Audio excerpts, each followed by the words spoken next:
You want the truth, the whole truth, and nothing but the truth about sports in the state of Michigan? You can't handle the truth!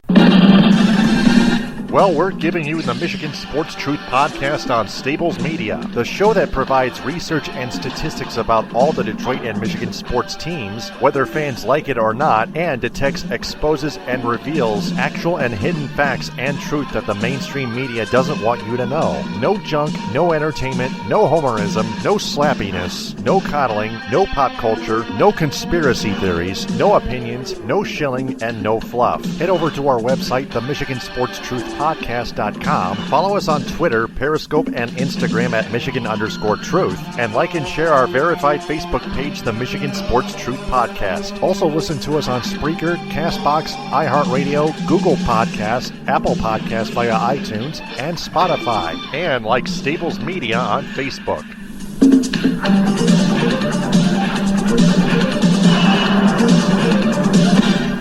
The Michigan Sports Truth Podcast does not represent or defame any of the teams it covers, nor does it represent or compete against any mainstream media in the state of Michigan. It is also not for entertainment or debating purposes. It only detects, exposes, and reveals honest, actual, and hidden truth, facts, and statistics about them. And it is for every sports fan's own good because the truth is out there. And welcome to another episode of the Michigan Sports Truth Podcast Primetime Edition on Stables Media. I'm Taylor Phillips along with Ed Smith, Frank Vasner, and the returning Darren Weiss. Ed Smith, we'll start with you. How was your week and how are you doing tonight? Week has been pretty good for me. I mean, I've had an excellent weekend. I saw Michigan win, I saw the Lions win, and I saw Michigan State lose. So that's like 3 check marks in a row for me. And election day is next week, so I'm even more pumped. Yeah, I feel really good for you. Darren, welcome back. Boys, it's good to be back. Yeah, I was traveling last Wednesday during the show. I am COVID-free. Wonderful. Good. Yes, I'm happy to be back. I can't wait to dive into the Lions and Michigan and my thoughts on Joe Milton. So it's good to be back. Definitely. Frank, how about you? Well, I'm doing well. It's been a pretty eventful week with work. Yesterday I had some technology problems, but it wasn't anything that I could do anything about. So, and of course, high school football playoffs are starting this Friday night, and I'm really looking forward to that. Awesome. Follow me on Twitter, Periscope, and Instagram at DT2Phillips. Follow Ed Smith on Twitter, Periscope, and Instagram at EdSmith313. And follow Frank Vasner on Twitter, Periscope, and Instagram at Frank_Vasner. And follow Darren Weiss on Twitter at DW33ZYY. And on Instagram at Darren Weiss, the number 8. Before we get started, we want to remind everyone to download the all-new social sports app called Big It, which influences more and more people to love sports. Enter the referral code STABLES with a capital S. Download the Big It app and enter the referral code STABLES with the capital S.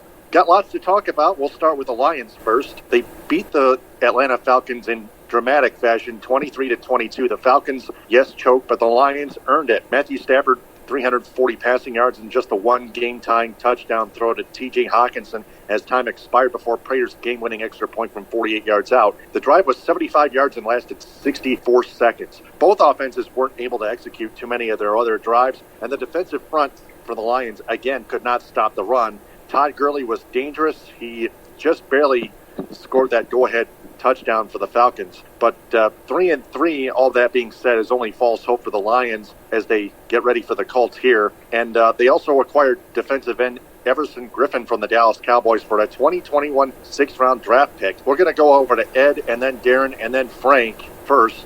Ed, just another choke job for the Falcons, but it was still on the Lions to earn that victory in a very tight seesaw tilt. And they did it. T.J. Hawkinson, the game-tying touchdown catch, and Prater, the game-winning extra point. Just like in a field goal, but except it's the extra point instead. Ed, go ahead. Yeah, I will have to say, though, as much as Atlanta did choke away this game, I mean, you can't acknowledge, you can't go on talking about a team without acknowledging that tidbit. Some credit needs to be given where it's due to the Lions, because if you're a good enough or adequate enough or a team that knows what the hell they're doing, you take advantage of a team that doesn't know what the hell they're doing. Case in point, for example, Todd Gurley, if, I guess due to natural instinct or whatever was possessed him in that moment to keep on running instead of pulling a Brian Westbrook and falling down before he crossed the goal line, that in and of itself would have ended the game, because Detroit, correct me if I'm wrong at that point, they were out of their timeouts, and it was well past the 2-minute warning. So that was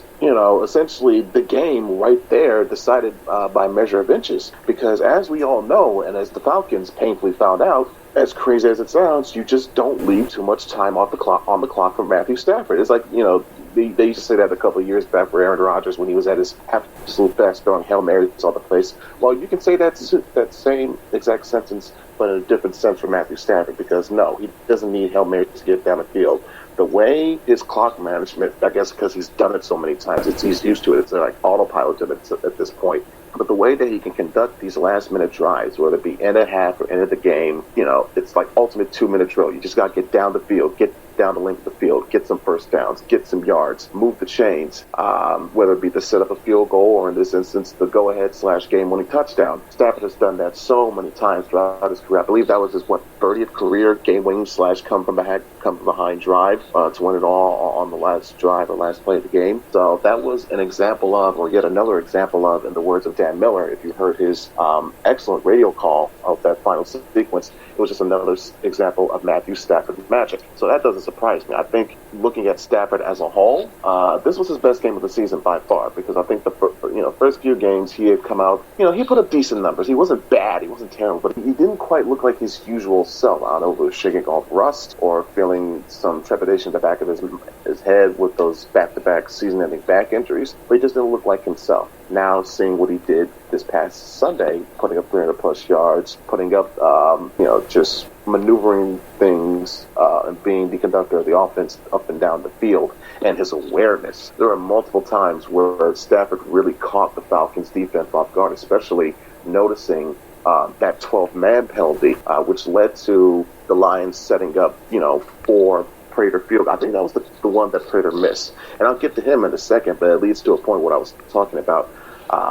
With Stafford, his awareness, his decision-making, and the way he was just sidearming that ball. I mean, listen, even though I understand what Patricia and Bevel are trying to do or have been attempting to do, but you got to understand that at his heart, at his core, Matthew Stafford is a gunslinger. So if you need a situation or a moment where, hey, you got to score a touchdown fast. If you're going to go down, you go down swinging.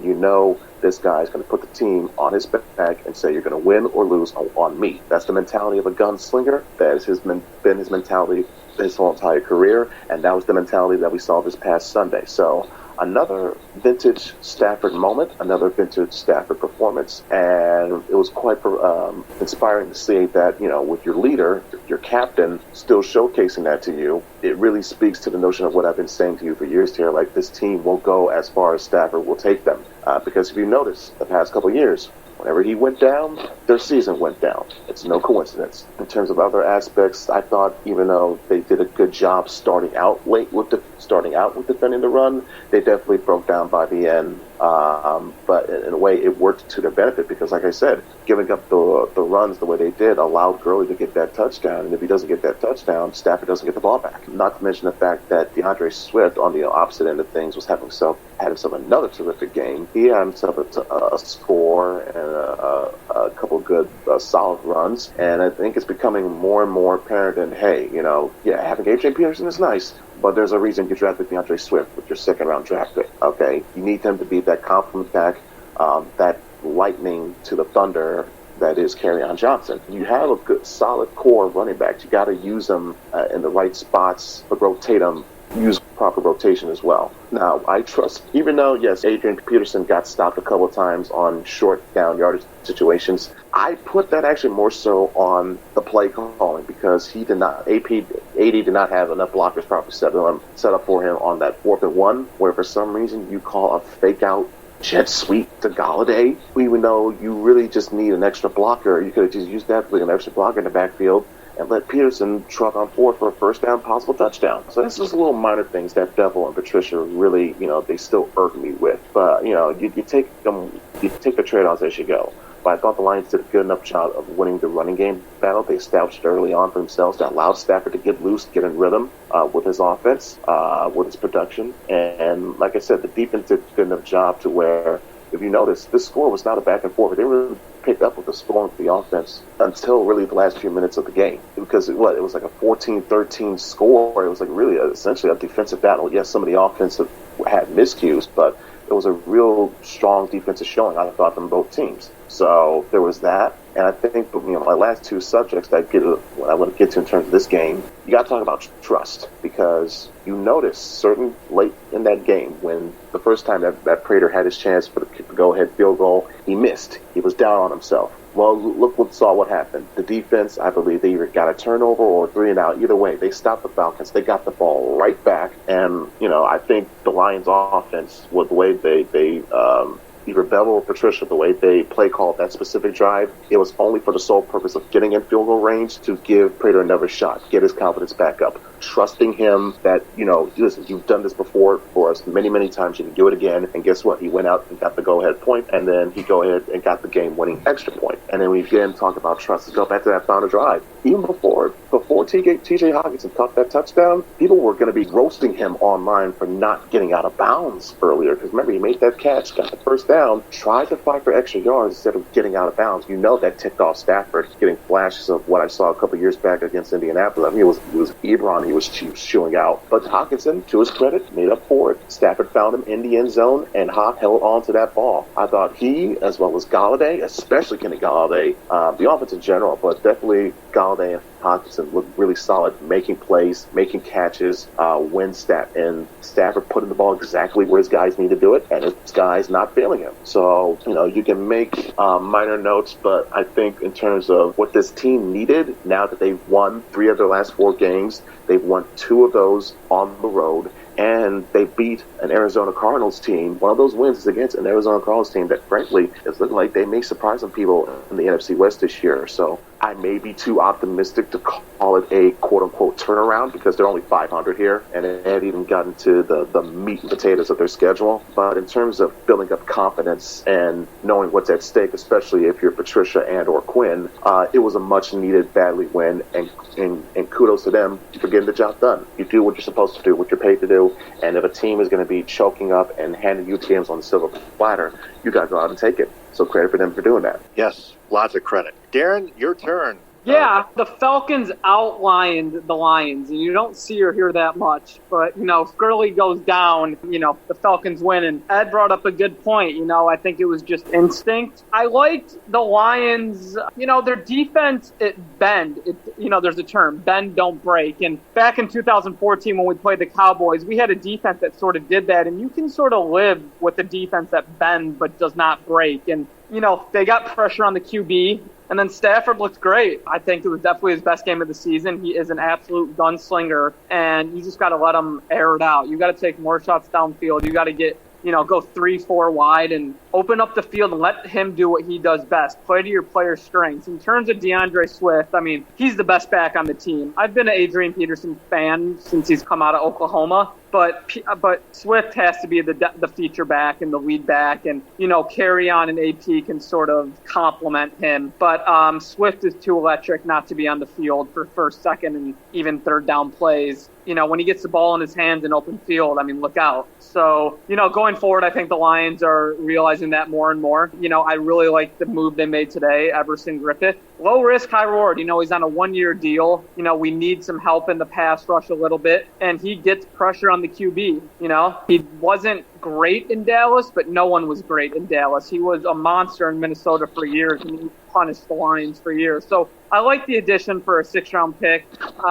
This weekend's a big game against the Colts. If the Lions lost this, against Atlanta, we would be talking about Patricia on the hot seat again. I think Patricia and Bob Quinn just bought a little bit more time, but they need to beat the teams they're supposed to beat. They beat Atlanta, who they're supposed to beat. They need to beat Indianapolis, who's a little bit banged up, and they're just an average team. And if the Lions want to contend, and it looks like they do with the trade they made today and a bunch of jobs on the line, they got to beat a team like the Colts. So I like how the Lions played. I think the defense is getting better. Akuda looks better. I know he got burned early a few times, but I want him to be comfortable out there. That's the number one thing for these rookies, to get comfortable. and it looks like he's starting to get comfortable in the scheme. So this is all exciting things, and this is a big game coming up. We don't have a bye anymore, so we're playing every week from here on out. And, if they want to make the playoffs, I think they have to go at least 9-7. So I think this is as close to as must-win as you're going to get. And, I like the offense. We need a help from a second wide receiver. Marvin Jones and Marvin Hall aren't giving us much right now. Marvin Jones had a really down year, but Hawkinson stepped up in a big way, and Swift in the passing game has helped, but we need Marvin Jones or Marvin Hall to step up and give Stafford another option and sort of take some pressure off Kenny G. But overall, I like the way they played, and we'll see if they can carry it over to this weekend. Mm-hmm. Definitely. Frank, your turn. Well, I only got to catch some bits and pieces of this game because I was working on Sunday, but to kind of echo what Ed and Darren have said, the Lions ended up taking care of business, and they took advantage of an Atlanta team that basically has lionized themselves and finding ways to lose games that they should have won. Todd Gurley scoring that touchdown, that actually kind of, oddly enough, reminded me of a play I saw in a college game between Penn State and Indiana, where, forget the running back's name from Penn State, but he ended up scoring a touchdown when, in reality, he should have just went down ahead of time, and they win the game. Didn't happen, left time on the clock, and you leave Matthew Stafford time, he's going to take advantage of it any way he can, and he did just that. Making key throws, especially hitting T.J. Hawkinson for the game-tying touchdown, and, of course, it came down to Matt Prater kicking the extra point. But, yeah, the Lions ended up taking care of business in this one. They got to 500, which, it is what it is. People are going to get excited about it thinking, okay, maybe they're going to be better than expected. But how many times have we seen this where the Lions will kind of reel you in, where they win a game that looks like they probably are going to end up losing, and then they just end up disappointing? Coming up against the Colts, this is a must-win game, and I definitely don't think it's a stretch that 9-7 is definitely doable, and with that 7th spot in the NFC this year that makes the playoffs, reaching the playoffs is definitely something that can be done, especially with the Everson-Griffin trade, in which my thoughts on that were, I thought it was a really good deal. Griffin has been a productive player for most of his career. Give them some pass rush up front, which they're going to need. That's going to help their secondary on the back end, because now you're not going to be leaving Okudah and Trufant on islands for extended periods of time. So, yeah, it was a good move. And, with Dallas seemingly having their fire sale, I did see a report that they cut Don Terry Poe, one of their defensive tackles. So that could be I would say maybe Bob Quinn should possibly take a look if he wants to really bolster his defensive line. But, that remains to be seen. We'll see what happens from there. And as for... Oh, sorry, go ahead. No, go ahead. Finish up. Oh, yeah.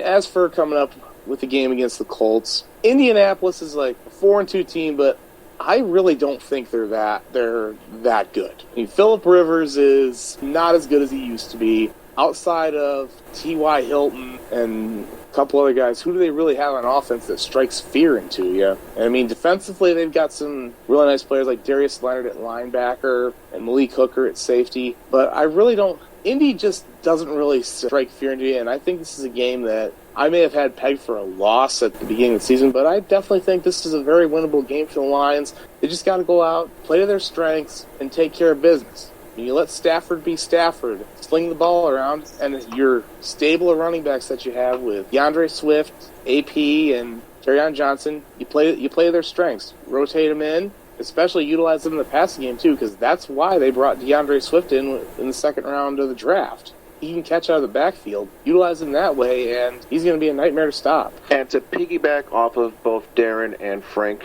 with my reaction on the Everson-Griffin trade, I was taking some notice of Mr. Griffin about a couple years back when the Vikings were playing the Lions on Thanksgiving. I thought of him then as one of the best edge rushers in the league. I still think of him as that now. I think it's just an aberration of what he's going through in Dallas, because as you can see, that whole entire season and the whole entire scenario is an abject disaster right now. When you have multiple quarterbacks gone, you have a head coach who looks like he's got his head looks like a deer in headlights. Zeke has been underperforming drastically, and it's just an absolute all-around mess, on top of the fact that, other off-the-field issues that is Jerry going to pay Dak, and so on and so forth. So That was just the Lions taking advantage of a team in free fall and knowing they have to sell the farm so that basically they can get a jump start on their own little rebuild, I should say.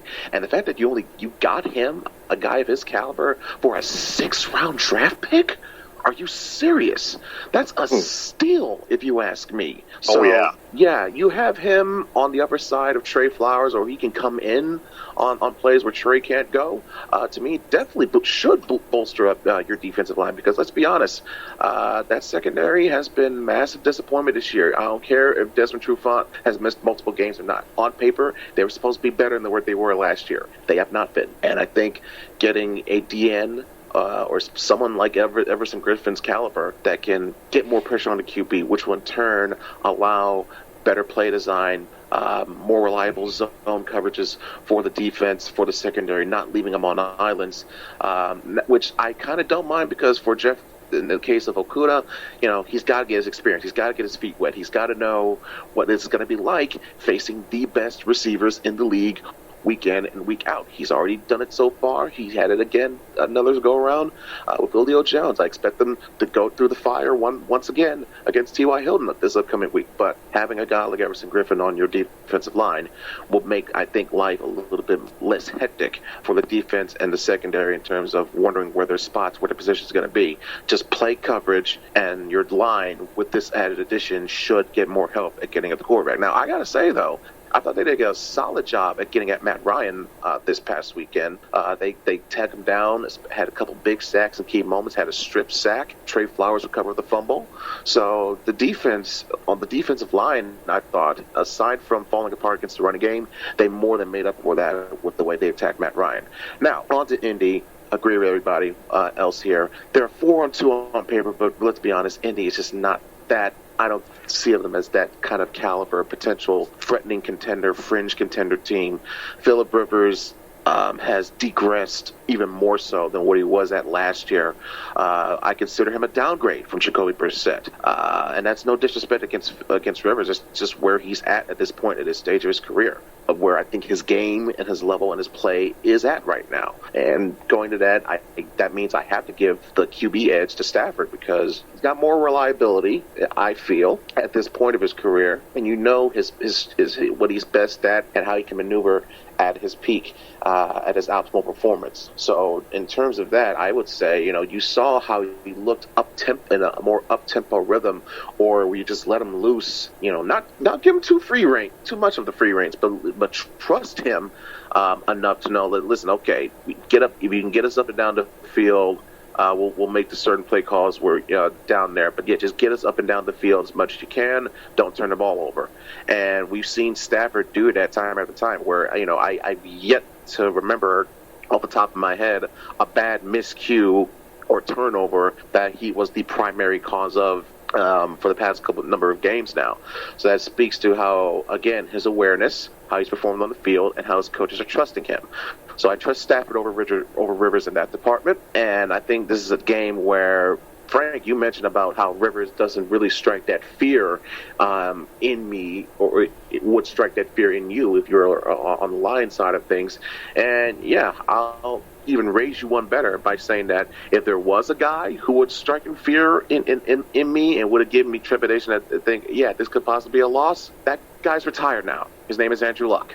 So thank God he's not here. So therefore, I feel more confident about the Lions' chances. Yeah, definitely. And before I pass it on to Darren and then Frank, Darren, you touched on Jeff Okuda when we were recapping the Lions-Falcons game, and you said that he was getting better, and that's really great to hear because I want to touch on something. Like I mentioned before, it was only a matter of time until Jeff Okuda, young players like him, started developing, and he finally has done just that. So we're going to turn over to you now. Colts at Lions Sunday at 1 on CBS, by the way. Darren, what's your preview? My preview is I like the Lions. I think right now they have confidence. They went into Atlanta, got a big road win. I think they got to continue to try to run the ball. When they run the ball, Stafford just looks so much better. Let's get Swift touches. Let's get him a lot of touches, both in the pass and running game, and let's sort of feed off him. Let's not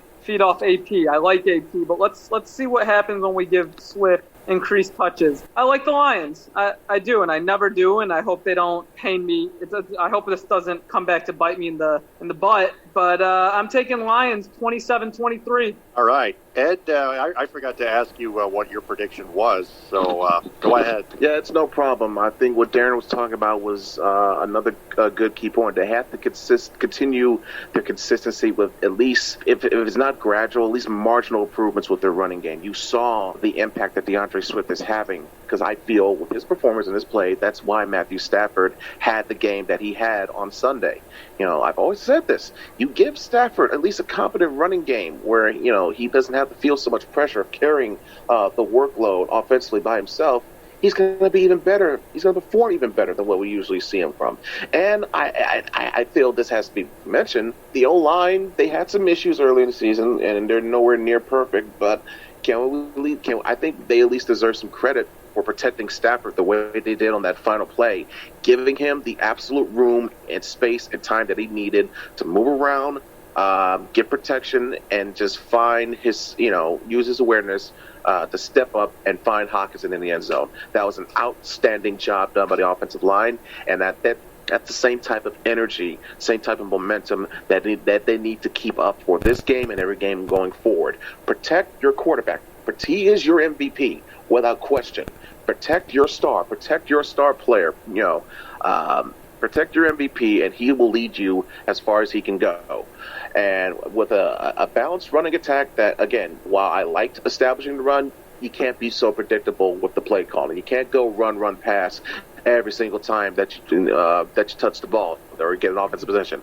Sometimes you got to run play action on first down. Sometimes you got to run a draw out of the gun. Sometimes you got to run a quick screen out the backfield, where it be to to one of your receivers or to Swift out the backfield. Little things like that. An RPO here or two. Some of those things that doesn't feel so telegraphed and keeps the defense on its toes throughout the least duration of that possession, of that drive, of what you're going to do with the ball. And if you have if you keep a defense guessing all, at least all quarter, if not all game long, what you're doing with your play calling, decision making, that should bode well, I would feel, for your offense. So knowing that, and knowing that I really don't think this defense is going to be trustworthy enough to get enough stops, as what we've seen as of late, primarily from the secondary, I still think the Indy can get some points as well. So with it being at home and knowing that the role that the Lions are on right now and want to keep going, I'm going to say they'll pull out a win on this one. Hopefully it won't take another last second drive, because honestly, us as fans cannot take any of those much these days anyway. We want to live long enough on this earth, which granted is not looking likely at this point, but I digress. But I think the Lions will win this one probably about an 8-7 point margin. Let's go 29-21. All right, Frank, now it's your turn. What is your prediction? Go right ahead. Well, Ed mentioned the offensive line doing well for the Lions, and I do have to give a mention about Jonah Jackson, a rookie they took out of Ohio State in the third round, and how well he has played, so he's continuing to get better as well. I am going to say the Lions win this one as well, and hopefully they don't need some fourth quarter magic from Stafford in this one. I do think that they have to not necessarily get away from the run, but use it more to set up the pass. Obviously get DeAndre Swift involved a lot more as well. So I'm going to say the Lions win this one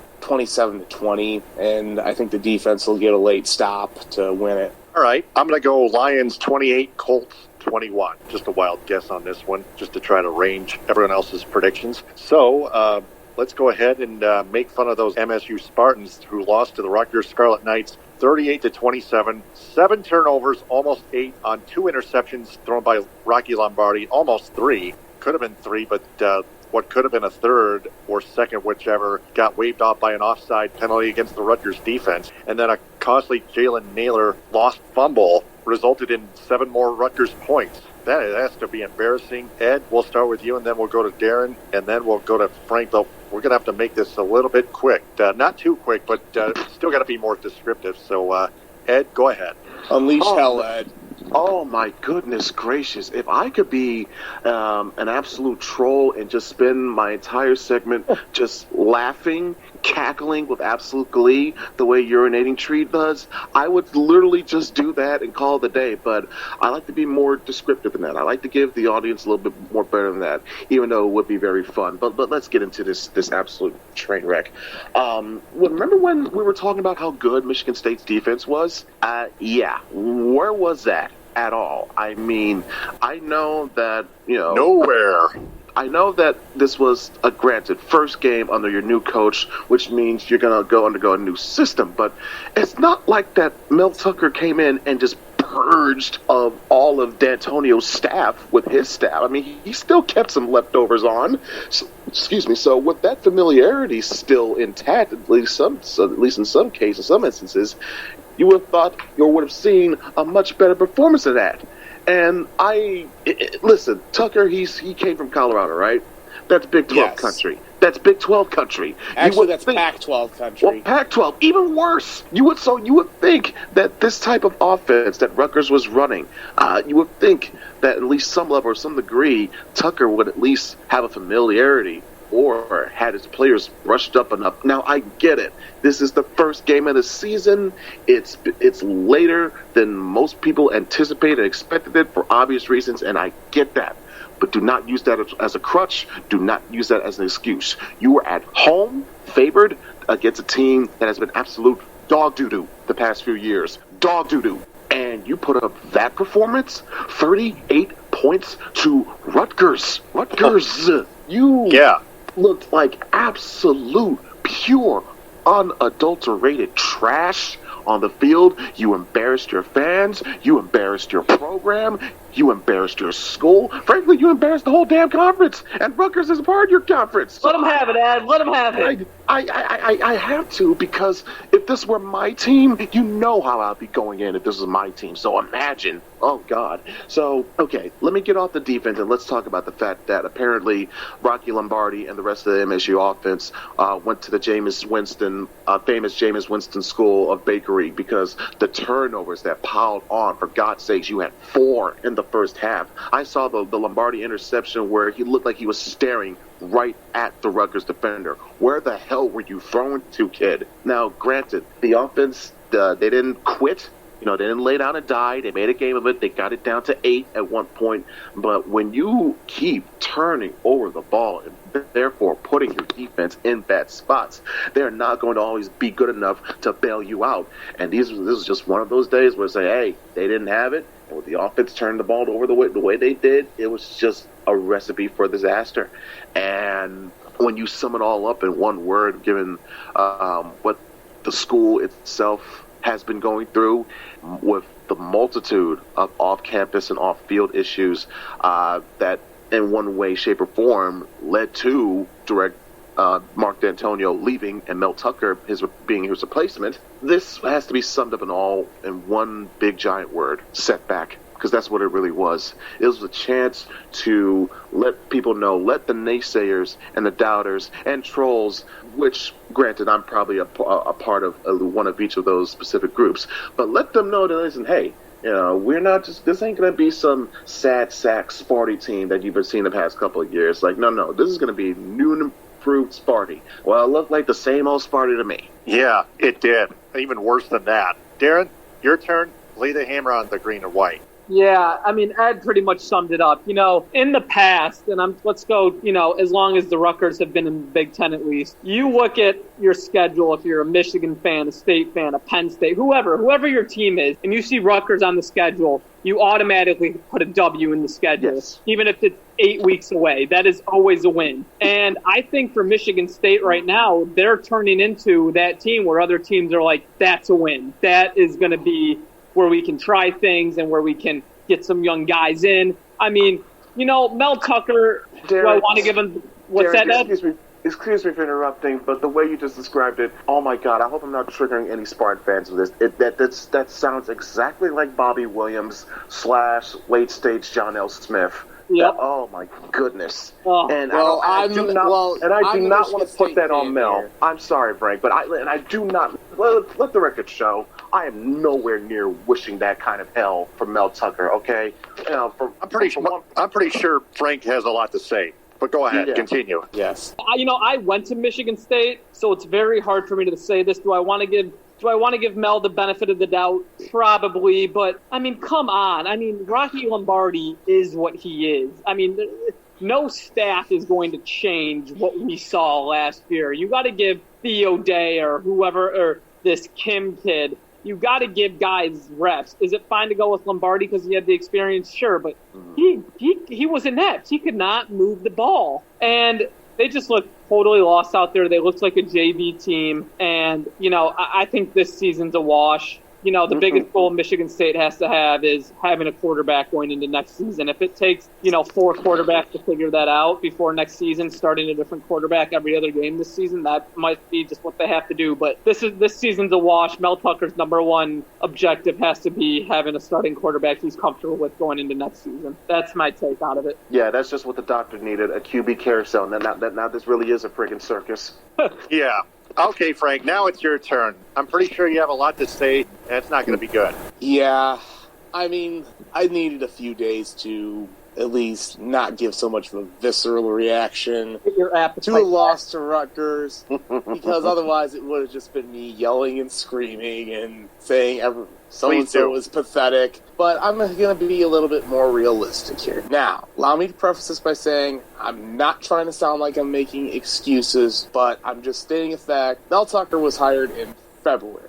And then COVID. So this team had no chance to go through spring practice, which granted nobody else did either. And they also got shut down from COVID. I know Rutgers did too. Right. But I think what I think really gave Rutgers the edge in this, Greg Schiano was hired in December. And he also did have a chance to bring in some quality transfers. Ed, do you remember the name Michael? Ed, do you know the name Michael Dwumfor? You should. Yes. My former Wolverine. Yes. He was one of several guys who were brought in as transfers, and it wasn't like they were just complete trash guys brought in looking for a fresh start. These were scrubs. Yeah, these are quality players that Schiano brought in, and you know what? I'm going to give credit where it is due. He's done a nice job of getting his second stint at Rutgers started off on the right foot. So that being said, I'll now turn to my team and just say, Mel Tucker, yeah, you do get a pass for this year. You got to start laying the bricks for next year.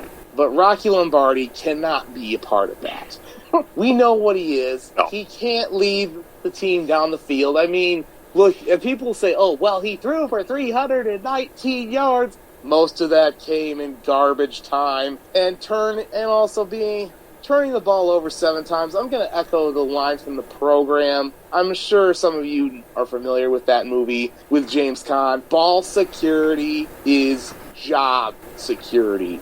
And I hope like hell that Mel Tucker is preaching that to everyone in practice, whether he's having his running backs carry a football to practice or having Jaden Reed practice hanging onto a football and running with it. Please don't remind me of that catch he had I thought he was going to take to the house, and then he drops the ball because he's carrying it like a loaf of bread.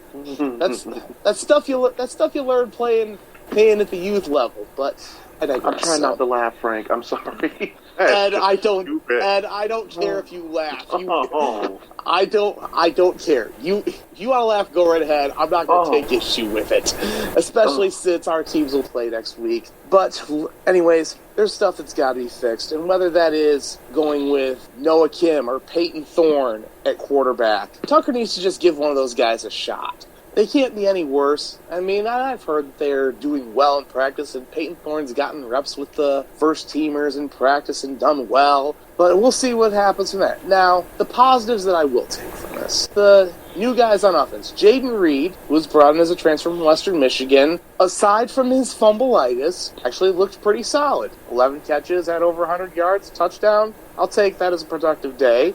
Got to hold on to the football, though. And Jordan Simmons, I thought looked better, shockingly, than Elijah Collins, who I thought was going to be bell cow running back for them, and turns out that may not be the case, so we'll see where that goes from there. But again, seems like Tucker is trying to push guys, say, you know what, you want a job, you got to earn it. So I'll give him his due for that. As for next week's game against Michigan, it's just going to be ugly. And I'll just leave it at that. Ed, please laugh away. I wouldn't be surprised if Michigan tries to put up a 60 burger on Michigan State. But it is a rivalry game. But yeah, we'll get to the preview. But yeah, it's not looking good. I wouldn't be shocked if this looks like 2002 all over again. Right. Let's get Bobby Williams fired. No. Except Mel Tucker's not going to get fired for this one. Oh, boy. Anyway, we were going to get to the Michigan-Minnesota game first. The Wolverines destroyed the Golden Gophers 49-24. Well, kind of destroyed. Yeah, their offense was too powerful for Minnesota's defense. First half, Michigan's defense was so-so, but they picked it right up in the second half. But one thing that kept driving me nuts, Jake Moody. Jim Harbaugh still rides Jake Moody for field goal attempts, and Moody was like 0 for 2. He didn't even hit any field goals. 0 for 3. 0 for 3, yep. And Harbaugh continues to ride Moody's ass. Was Quinn Nordgein injured or something? Not from what I can tell. Maybe he was under contact tracing program. I don't know. Listen, all kicking aside, and I want to jump into it, Taylor, if that's all right with you. Please do. Here's my quick thoughts on Michigan. It's the first game of the year, so, the special teams blunder, the punt block, that stuff will get cleaned up. In terms of Joe Milton, and this is the important thing. He did what he needed to do. This guy is all business. I mean, he was ready to go from the get-go. Yes. Now, I'm not saying he's going to win a Heisman or anything, but if I'm a Michigan fan, this is the first quarterback I've seen with this kind of confidence and swagger and just, his demeanor is his demeanor is so much more advanced than his age. He didn't let the highs get too high. He didn't let the lows get too low. He just went about his game, and he was just strictly business. And you just got the feel that he was on a mission. Like he was just like mad at someone or mad at the situation going on or whatever's going on in the world, and he was just taking it out. And if I'm a Michigan fan, I love that. I mean, look, it's been one game, but I haven't seen that kind of confidence and swagger since maybe like Chad Henne, So I loved what I saw. I was going to be fair and say Denard. Robinson. Okay, that's still fair. A long time. I'll say Denard. That's fair, but regardless, I loved everything I saw with Joe Milton, and he was just ready to go from the get-go, and he was all business.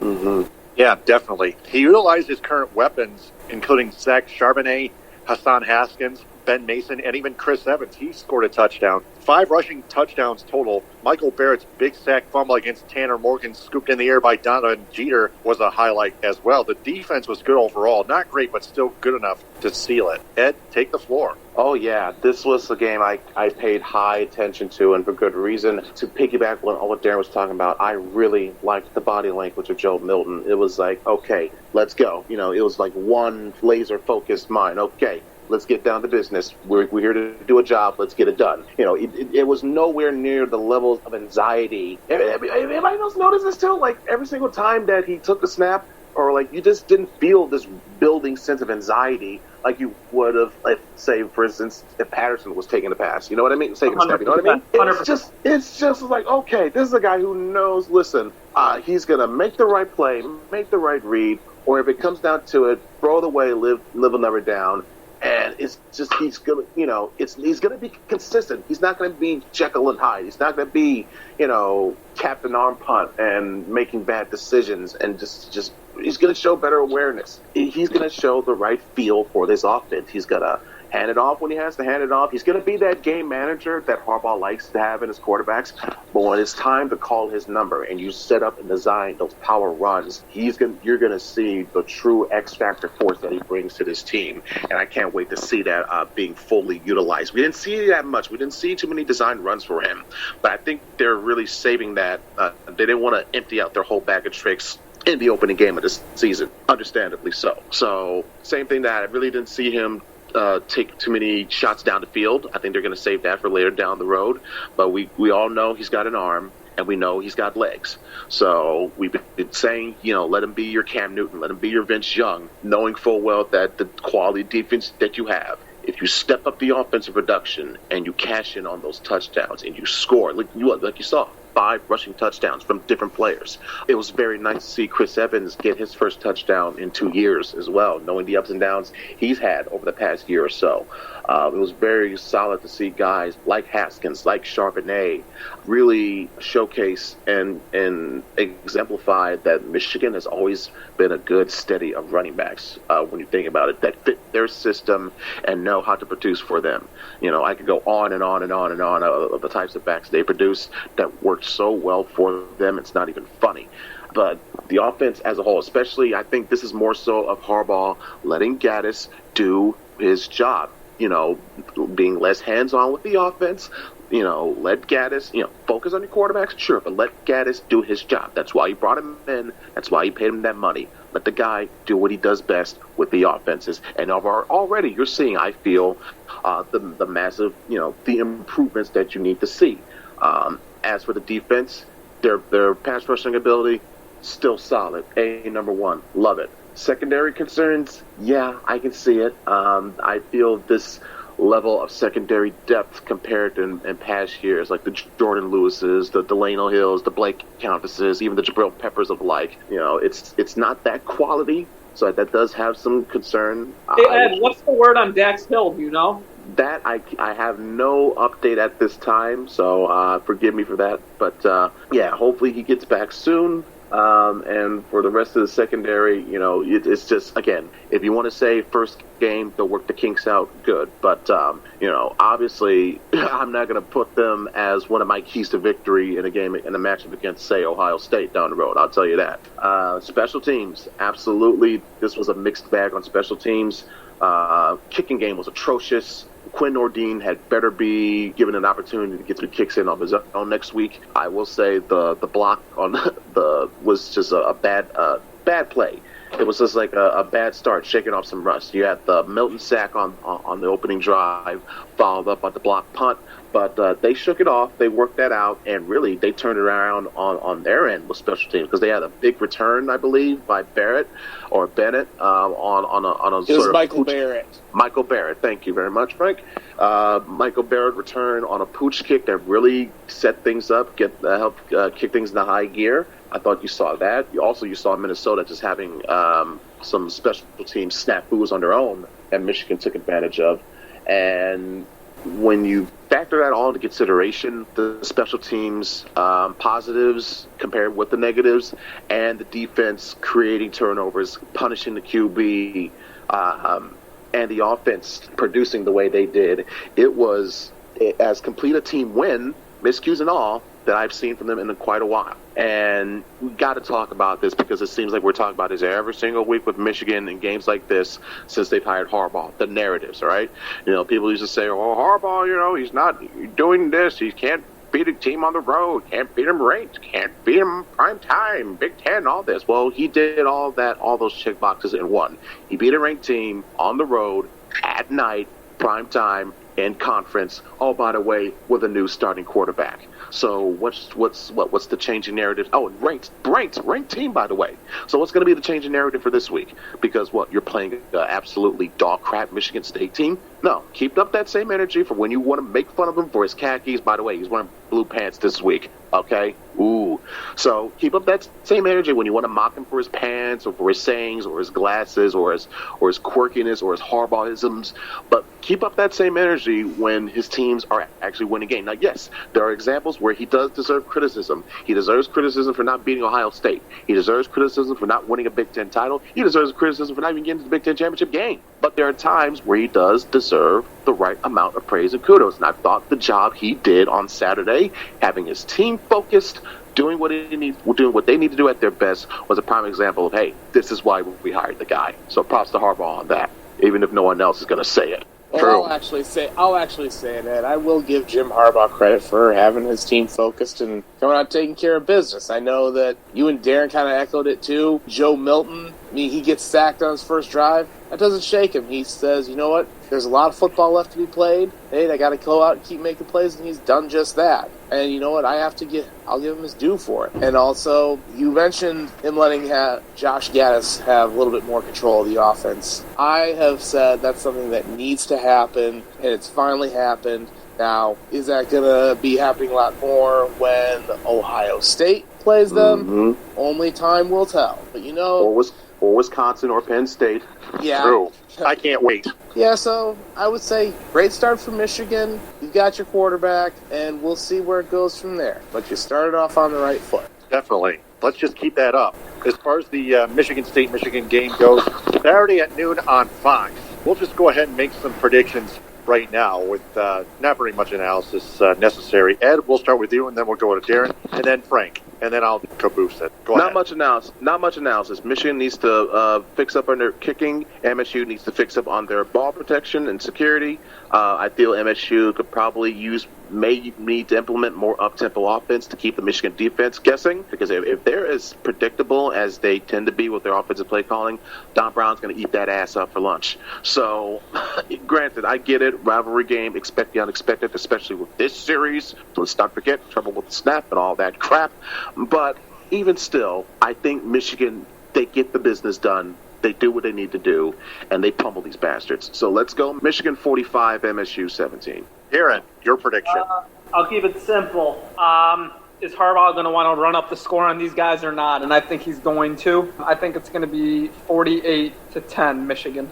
All right. Frank, lay the hammer down. I think Harbaugh's going to want to continue to make a statement in this one and drop the hammer. I'm going to go 49-6 Michigan. I'm going to go 52.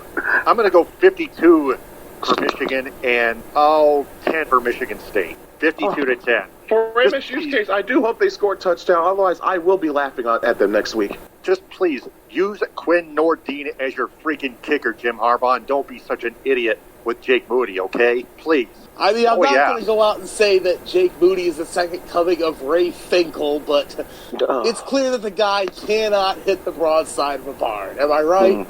No, he can't. It's like the equivalent except with extra points. It's like the equivalent of Paul George becoming playoff P. When homeboy shot a three that bricked forward, okay? That's the ineptitude that we're describing when it comes to what came to Jake Moody. So, better watch himself. Otherwise, he's going to lose his job. Definitely. So, let's get to some headlines real quickly before we wrap this up. Unfortunately, we don't have time for the TMSTP story vault. We'll get to that next week. Former Michigan State Spartans basketball player Brock Washington won't face sexual assault charges. Now, Ed and Frank, we've talked about stuff like this. Darren, I'm sure you've heard about stuff like this too, but Attorney General Dana Nessel decided to let Washington off the hook. Ed, we'll start with you, and then we'll go to Darren, then Frank. Ed, go ahead. I don't know the full facts of this case because, let's be honest, things have been so murky and flying in terms of what's been happening out of that school, like one after another the past few years. I sometimes get confused with which scandal was. Like, wait, this sex scandal or this sex scandal? Anyway, probably there wasn't enough modicum of evidence, whether it be conflicting stories or just not enough physical evidence / corroborating stories. And maybe there was an alibi that backed up Washington, or whatever the case may be. You can look at it at one end, or you can look at the other end of, listen, we don't want to face any more pushback and scrutiny from those saying that, this is just we're ganging up on MSU, it's a witch hunt on the school, that sort of thing, which I feel is the far exact opposite of. I mean, case in point, you see the school in Ann Arbor is dealing with their own little problem, and I don't see anybody trying to come to their defense. So why should the energy be any different here? I'm just saying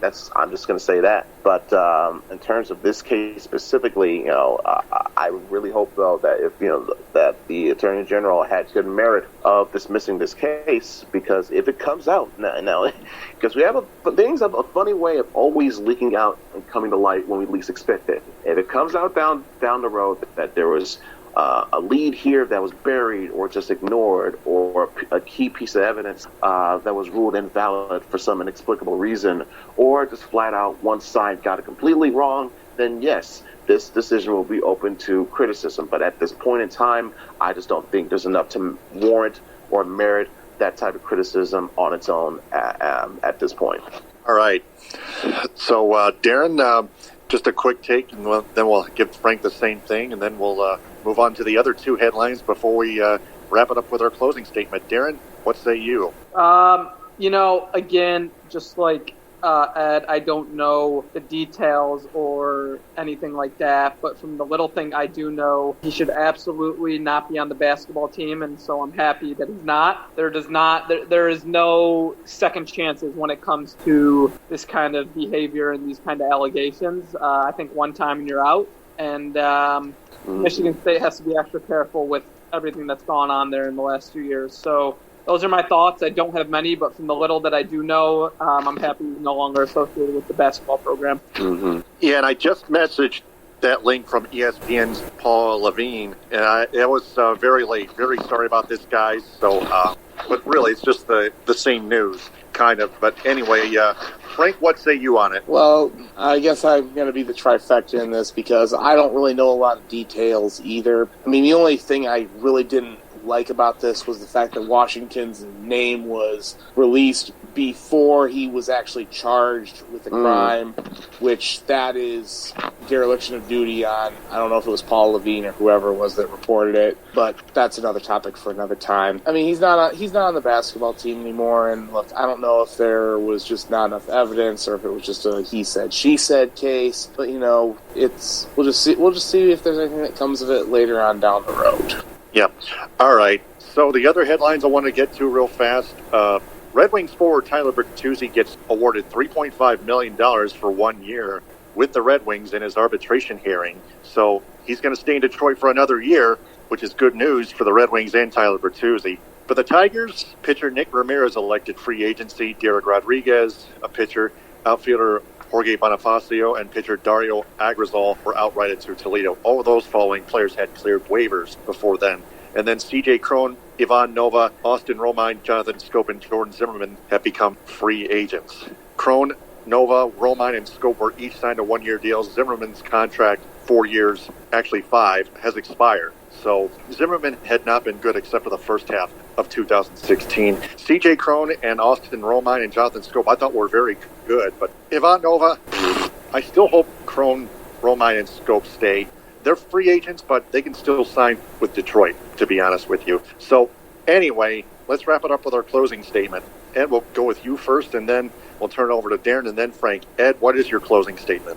My closing statement is simple. You've heard me speak about certain messages and certain platforms and certain other aspects that may be non-sports related, but it's for good reason because we have an audience, whether it be casual or non-casual or hardcore, that likes to hear a certain perspective on what they like to listen to. And while I'm thankful enough that they're taking their time out to listen to us and listen to what we have to say, there is also more important things at work here than just our little sports talk and our little sports games. We all know what's happening around us. We know, it doesn't take a rocket science to explain it to you, but all I can say is you got a week left, 6 days, it's going to be 5 days soon, in fact. Keep up the work, keep your head high, ignore the polls, go out, do your work, do not let go, in the words of Eric Spoelstra, do not let go of the rope, and vote. Whether you already voted or you plan to vote or it's early or whatever, or you're trying to take off your ballot, if you can't mail it in now, don't worry about it. Take it up to your clerk, wherever it is, whatever your plans are doing, even if it means putting your health and your safety at risk on election day itself, as you're already doing it now with some of these long lines of the voting in early voting states. Whatever it is, keep up that mentality. Go for the head. Do not let go of that rope. Vote. Yes, vote. And speaking of the audience, we actually have an audience on Spreaker on Stables Media, and that's because I boosted my posts on Facebook, and that's why, hey, we have an audience. So, Darren, what is your closing statement? Yeah, my closing statement's pretty much the same thing. Your voice is heard. Make a difference. Go vote. Get people to vote. Drive people to the polls. We're living in a country right now, crazy time. Vote for who you think. Vote for your beliefs. Go and vote. Otherwise, I like the Lions. I think Michigan runs all over Michigan State. And, it's the first day without NBA, MLB, first day without sports in a few months. I don't know what to do. But go vote. That's what I got to say. Same with the NHL, too, right? Frank, Yep. What is your closing statement? Well, my closing statement is going to be the same as Ed and Darren. Next Tuesday, we have a right to exercise our biggest right as an American citizen. Get out and vote. Don't be apathetic. Whatever you believe in, you vote. Apathy is not an excuse. Because if you are apathetic, then you're basically saying that you don't want a voice and you don't want a say in what happens. So get out there and vote. Or even if you get early voting and get your ballot turned into your clerk, do whatever it takes. Make sure your vote is counted. It's your duty as an American citizen. Yes. My closing statement, Michigan will, of course, run over Michigan State. Lions and Colts will be a good one. As far as the Tigers are concerned, I'm really pulling for Crone, Scope, and Romine to stay, but if they go elsewhere, best of luck to them. Glad the Red Wings managed to kick Tyler Bertuzzi. Unfortunately, we didn't have time for our TMSDP story vault. It was going to be about how the Detroit News almost nuked the Justin Verlander trade back in 2017. We're going to talk about that next week. So I'll give you guys one more week to read it over. So excellent job, guys, as always. That's been another episode of the Michigan Sports Truth Podcast Primetime Edition on Stables Media. Before we go, we want to remind everyone to download the all-new social sports app called VigIt, which influences more and more people to love sports. Enter the referral code STABLES with a capital S. Download the VigIt app and enter the referral code STABLES.